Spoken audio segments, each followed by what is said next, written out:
Greetings and welcome back to Room 303 in our chats with Emily as we are calling our readings through the poetry of Emily Dickinson. We are using the Thomas H. Johnson volume, The Complete Poems of Emily Dickinson. We are now to poem 271, A Solemn Thing It Was, I Said. Now this is an important poem in the history of Emily Dickinson poetry and the study of that poetry. Scholars come to this poem in an attempt to try and answer a certain series of questions about Emily's biography, especially Emily the recluse, and what's up with the fact that Emily, for the majority of the later years of her life, wore a white dress. We only have one of these available to us in keeping, in display. But what's up with the fact that she made the decision? When did she do it and why? One of the penultimate questions, which can only really be speculated on. There is a very interesting Harper's essay in March of 1859 called Single Life Among Us.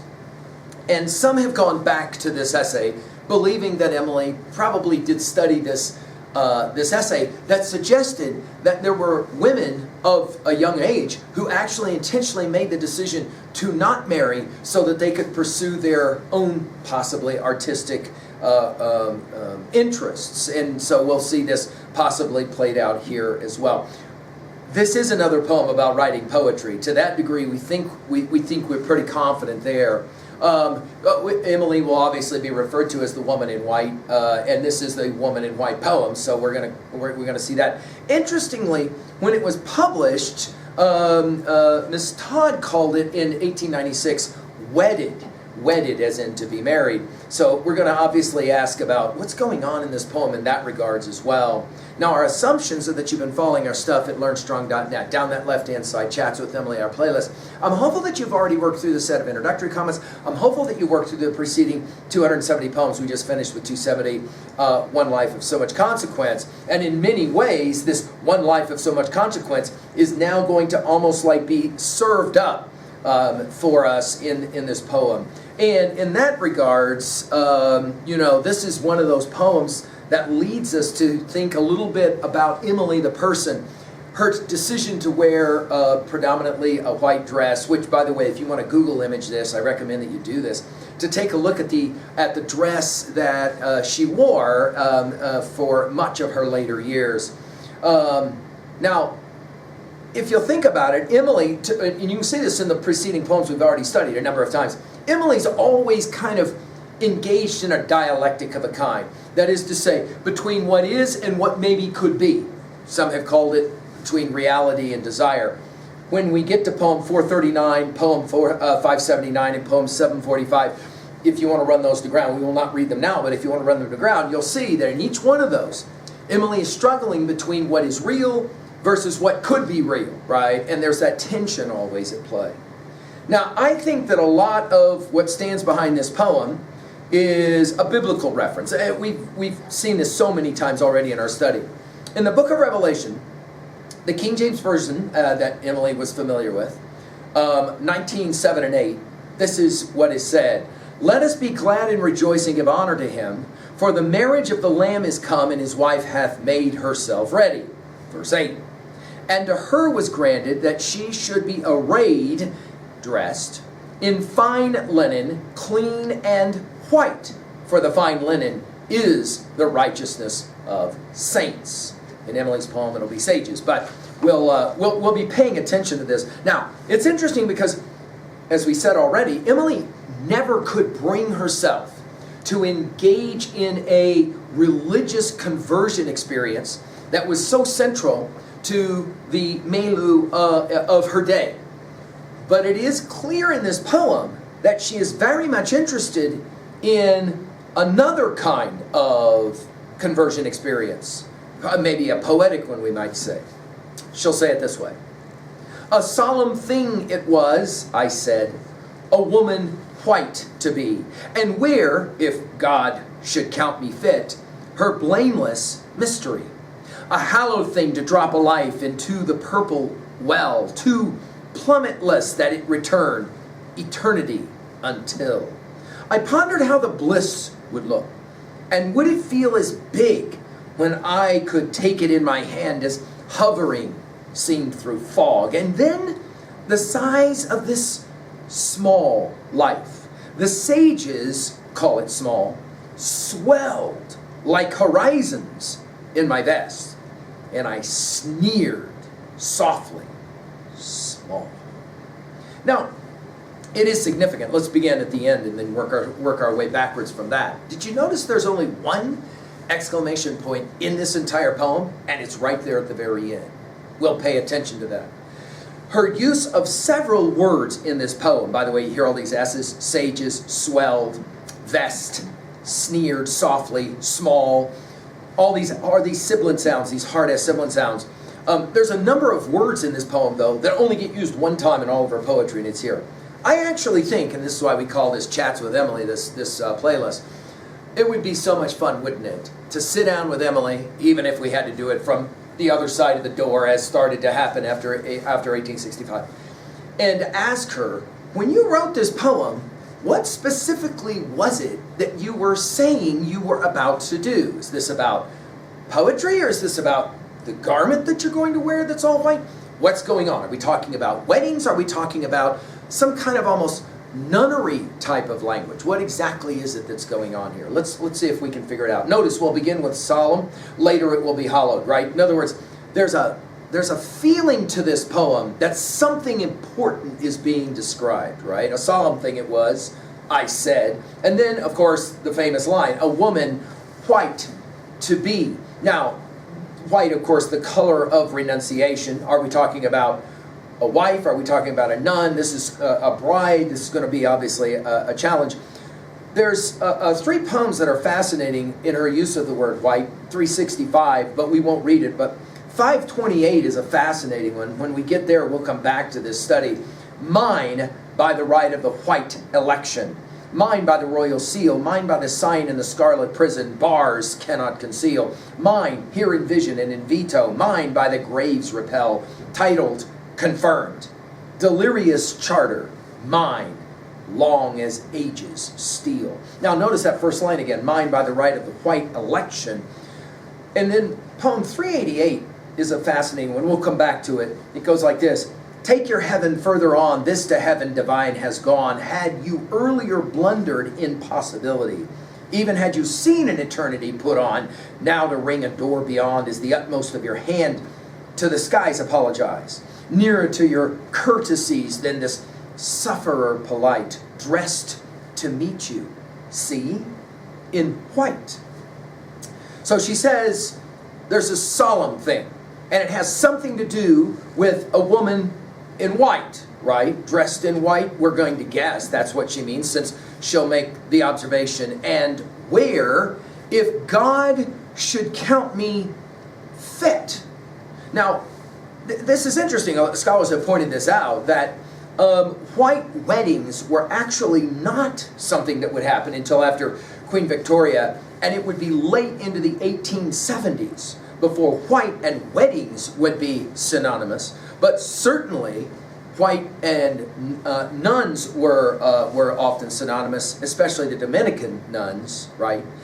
So she says, I'm going to dress in white and wear, if God should count me fit. Now that's interesting that she would mention God and the idea of fit. In other words, if I'm worthy, her blameless mystery. Now blameless, of course, would take us to ideas of nunnery. Mystery will take us back to poem 266. Do you remember it? Western Mystery. It's going to be interesting because in a certain version of this poem, she actually, instead of the word purple, used the word mystic. So mystery, mystic is fascinating. And then she'll come back to it. Notice now it is not a solemn thing, but rather a hallowed thing. To drop a life into the purple well. Now, of course, purple is a number of things. We've said this already. Her love of this word in her poetry. You'll remember from poem 67, success is counted sweetest by those who never succeed. Not one of all the purple hosts who took the flag today. That is to say, purple is the color of victory. In other words, I'm willing to drop my life into a purple well. And then she uses a word she only uses in all of her poetry one time here, a plummet less. Then she'll use the word eternity a few seconds later, that it return eternity until. In other words, I'm willing to actually go for something that will lead to eternity. White, dressing in white, will be evidence of that. Now, because Emily did not engage in some kind of religious conversion experience, it's hard to read this poem as Emily's thinking about becoming a convert, a nun, a religious novitiate, however you want to think about it. And then she'll say it, I pondered how the bliss would look in almost 40 poems, 39 poems. She likes the word bliss. How the bliss would look, and would it feel as big when I could take it in my hand as hovering. Notice we go from hallowed to hovering. Seen through fog. And as we've said so many times before, Emily is constantly in search of, what do we call it? Perspicacity, from our study of Plato, and especially Republic, and especially books 6 and 7 of Republic, especially the Cave Allegory. You can find our comments at learnstrong.net. In other words, she says, at times I'm unclear about how seriously large or big this life that I'm going to drop into the purple well will end up being. But I know one thing, it's going to be solemn and it's going to be sacred, this moment, this decision. Are we reading a poem about a decision that Emily makes? And then she finishes. The size of this small life. Now I told you guys, in 77 poems she uses the word small. Here it will be used 3 times. Emphasizing frailty, emphasizing smallness, emphasizing maybe the opposite of big, right? And then the size of this small life, the life that of course is going to be dropped into a purple well, the sages call it small. Now, of course, in the passage in Revelation, it's the saints. Here it's the sages. Now, is she speaking ironically about how people think about the life choice, especially maybe her life choice to be a poet? It's possible. The sages call it small. Swelled, only used one time in all of her poetry, it's here. Like horizons, notice it's multiple horizons. In my vest, it's fascinating she would use the word vest, given of course that she's already commented on garments, and therefore it would be her dress. Or the word breast comes to mind, as in her chest comes to mind, right? In my vest. And finally, one of the more compelling lines in all of her poetry, I sneered. Only used one time in all her poetry. It's right here. I sneered, dash, softly, dash, quotation marks, small, exclamation point.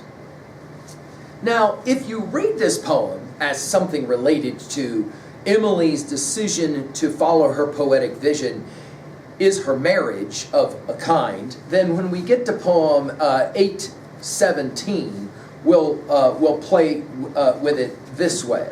And we'll come back, obviously, to this study when we get there. Given in marriage unto thee, O thou celestial host, bride of the Father and the Son, bride of the Holy Ghost, other betrothals shall dissolve, wedlock of will decay. Only the keeper of this ring conquer mortality. It is always interesting to understand what it is that she's referencing when she talks about being married. Of course, we've seen this already about wives and taken as a wife and all of that.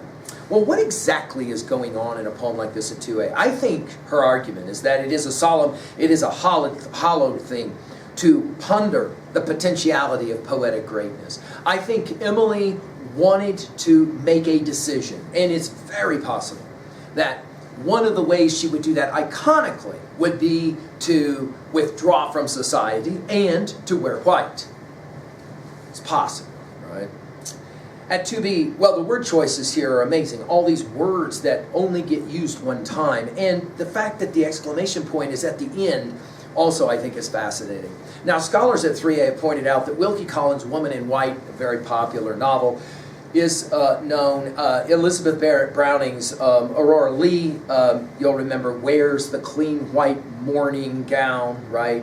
And then, of course, Dickens' Miss Havisham in Great Expectations When she is jilted, she will, of course, have her white wedding gown as well. All of those, I think, are potential elements for Emily.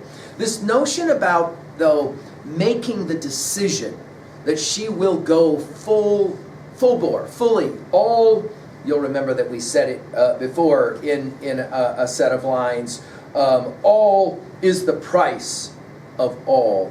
She'll say in poem 772, and it's very possible that this is the point that she's making as she gets ready to drop her life into the purple well. First she wrote it as mystic well. Finally at 3b, to own a poem like this, when was a time that you decided to drop your life into the purple well and actually go for it? Some of you have decided, I'm going to read all of these poems, and that's going to be part of it. I hope so. Thank you.